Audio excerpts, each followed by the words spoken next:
2024 was a pretty good year for games. At least for me, it was. I know it wasn't the best year for AAA gaming, but I personally had a good time with some of the games. I was introduced to new games like the Yakuza franchise, some JRPGs. I enjoyed Black Myth, Final Fantasy VII Rebirth, which was my personal game of the year. If you haven't played it, I highly recommend it.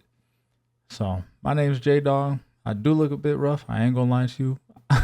I definitely do need a haircut, but that's not what we're here to talk about today. We're here to talk about some of the games that I'm looking forward to in 2025. So I don't want to waste too much time. So let's just get right into it. First, we have Doom: The Dark Ages. Getting some more of that badass, fast-paced FPS combat with what seems to be medieval elements thrown in there as well is something I'm definitely excited for. All of that with some classic Doom slaying music is easily going to be a great time. Looking at the trailer, it looks like the shield might serve what seems to be a similar purpose as the chainsaw did in Doom Eternal, where you might throw it, get some shield back, armor, whatever it may be, some ammo. I don't know. That's what it looks like to me, but we'll definitely have to see when we get some more gameplay, which is actually coming up soon. There is a Xbox Developer Direct Showcase on the 23rd, and Doom: The Dark Ages is one of the expected games to be there, so I'm looking forward to that. Looking to see more of the gameplay and the mechanics, what's new to the game, all that. Doom Eternal was pretty fun. If you want a challenge, you can definitely throw it on the harder difficulties, but playing it on the lower difficulties as well is going to be a good time. I'm somebody who likes to just beat games on the hardest difficulty for whatever reason. I think Elden Ring kind of did that to me. I will probably look to 100% this game since I personally don't think it's going to be one of the hardest games 100%, but I think it'll be pretty fun just going through, slaying out, having a blast, rocking out to some of that Doom music, as I mentioned earlier. This is easily going to be a solid game. I really don't expect this to flop at all. I expect it to be just as fun as the last one. And yeah, I'm looking forward to that Xbox showcase where we're getting some more gameplay. I expect a release date as well. There's no specific release date as of right now, but it is scheduled to be released in 2025. Next up, we have Borderlands 4. This is the fourth main entry in the Borderlands franchise, and to me, it's the game that really got me into that whole looter shooter craze. I really enjoyed Borderlands 2. I'm sure a lot of people did, and a lot of people marked that as their favorite one. Honestly, they're all pretty good. I actually never finished the pre-sequel, so hopefully I can get to that. But 1, 2, 3, even Tiny Tina's, which had some problems, but it was still a fun game overall. They're taking it back to just one planet instead of the multiple planets like Borderlands 3 had in the game. It will be a new planet, and it's supposedly the largest world they've created so far, so we'll have to see what that really means since it's just one planet, but, to me, that sounds pretty good. I'm excited for that. I do like this idea that they're going back to just one planet since it worked well for Borderlands 1 and 2. If they really wanted to, they could just throw in, maybe a different planet for some DLC or something like that. I'm hoping they fixed some of the issues that did come with Tiny Tina's Wonderlands and Borderlands 3. More so Tiny Tina's Wonderlands. I think overall Borderlands 3 was honestly a pretty solid game. I think the story could have been a little bit better, but the game was fun nonetheless.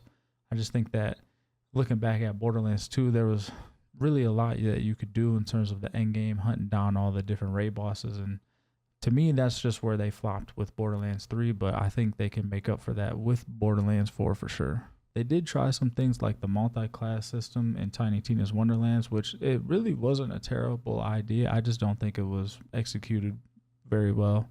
We're getting a new cast of characters, and they're taking the focus away from old characters, which is definitely a good thing.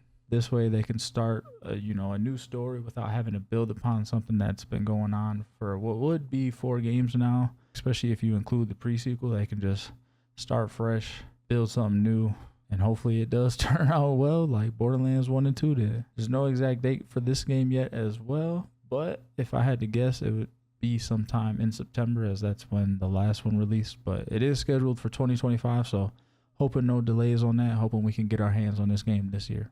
Next, we have Like a Dragon Pirate Yakuza in Hawaii. Now, they definitely could have thought of a better name for this game. I understand it's building on the Like a Dragon name, which they started using now, but man, it's just a damn long name for a game.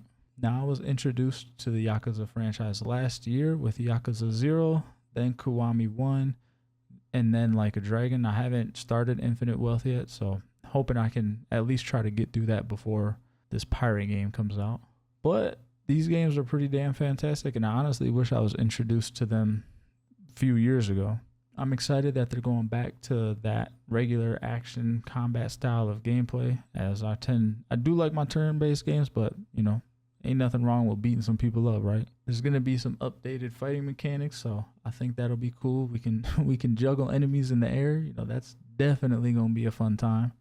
There's 2 fighting styles. Mad Dog, which is Goro Majima, the character that you're playing as, his signature style, which is a fast, bare hand combat. And then you have the Sea style, which is the pirate style, where you can use swords and you even have a gun. So that'll be pretty interesting to see how you can mix and match. You can quick swap between the two for different types of combos, so that's pretty cool. I don't expect this game to be as long as the last 2 or really any of the mainline games, since it is a spin-off, but there will still likely be plenty to do.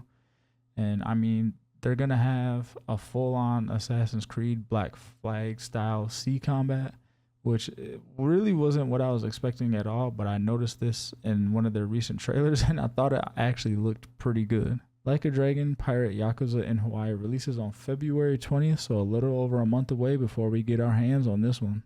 Next up is Clair Obscur Expedition 33. This is a turn-based RPG with real-time mechanics, so if you played Like a Dragon or Like a Dragon Infinite Wealth, the real-time mechanics do seem similar to those games where after using skills, you can press additional buttons when prompted for more damage.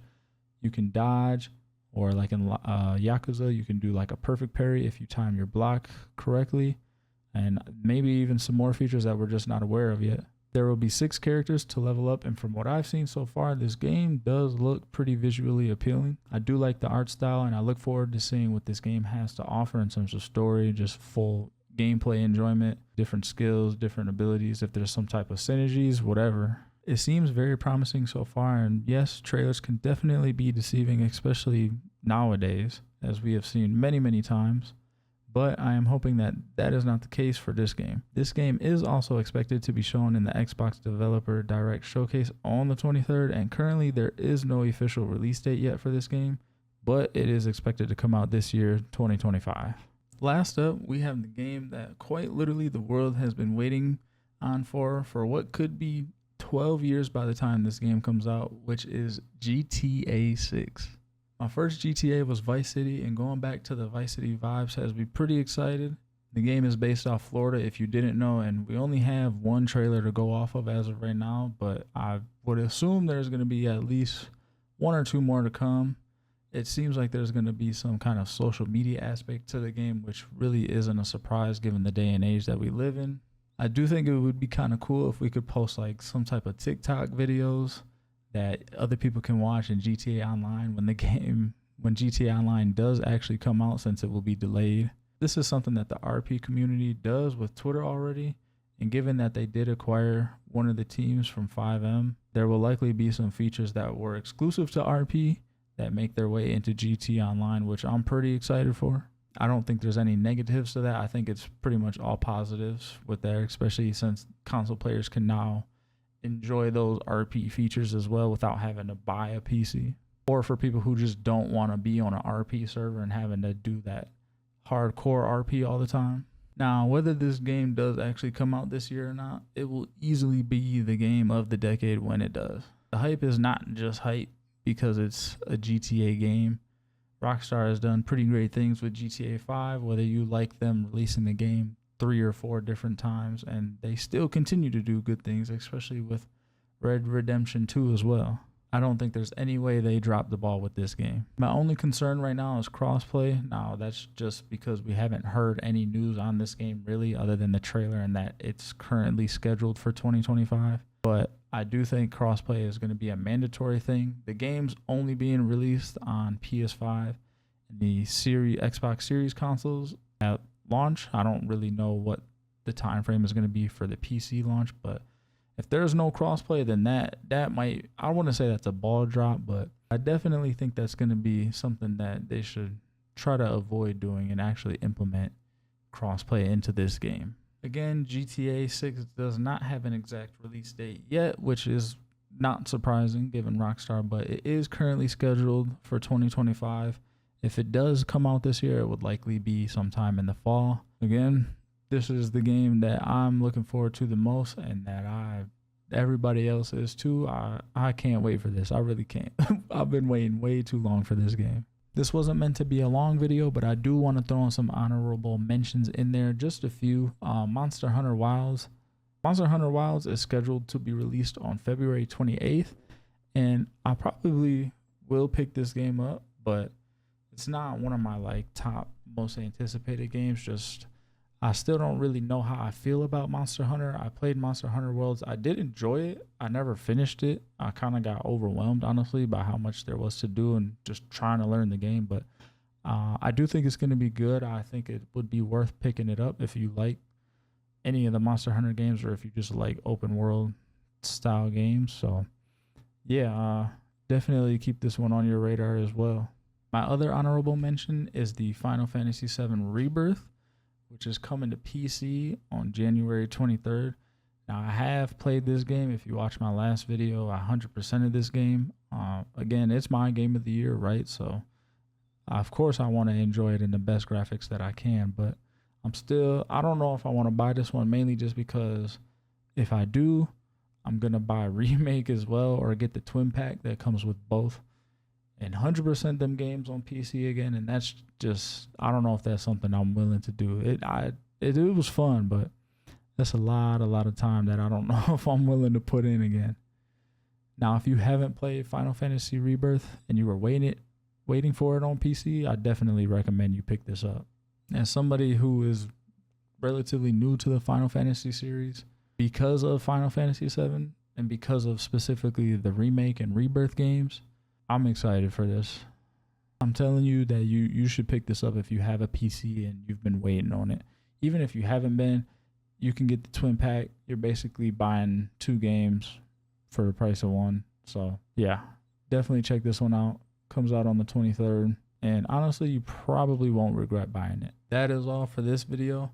I wanted to keep this nice and short and just let y'all know what games I'm interested in.